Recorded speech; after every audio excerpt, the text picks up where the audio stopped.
Today I want to talk with you a little bit about microclimates and how they can help you decide where you're going to plant things in your garden. I'm no expert, but these are just a few observations I've noticed as I've been cleaning up my garden here this spring, and I thought I'd share them with you. Welcome back, and if you're new here, my name is Kayla, and this is 5 Canadian Acres. I'm gardening in a Zone 3 up here in Alberta, Canada. Firstly, what is a microclimate? It's basically a small climate. So these are little areas of your garden that can potentially be warmer, less windy, they'll melt sooner in the spring, or have a later frost in the fall. The best way to find these is just observation. So really it takes a few years, and over the years, just by observing your garden and how things grow, you'll start to realize where these little microclimates are. For me here now in the spring, I am noticing, I'll show you right here, in this bed here I have these chives, and they have popped up and they're growing really nice, good size, a lot of them growing all around. I'll just walk here down below where I have more chives.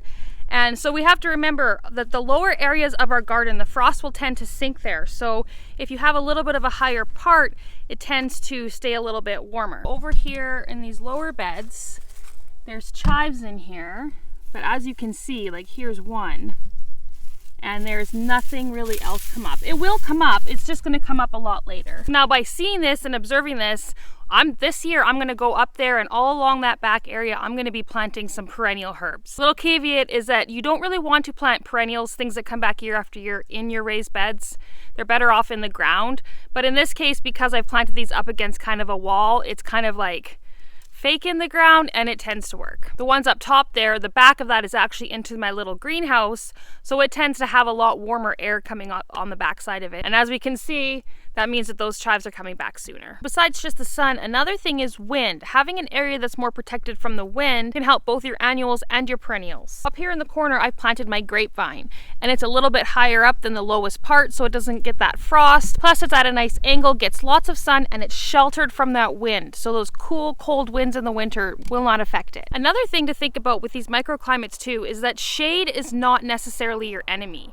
So there is this big tree up here behind me, and what happens is the sun, it comes across the sky here, and then in the evening, this tree actually shades this part of my garden. A lot of this front area here is shaded for a good part, like 2 or 3 hours, 4 hours in the afternoon by this tree.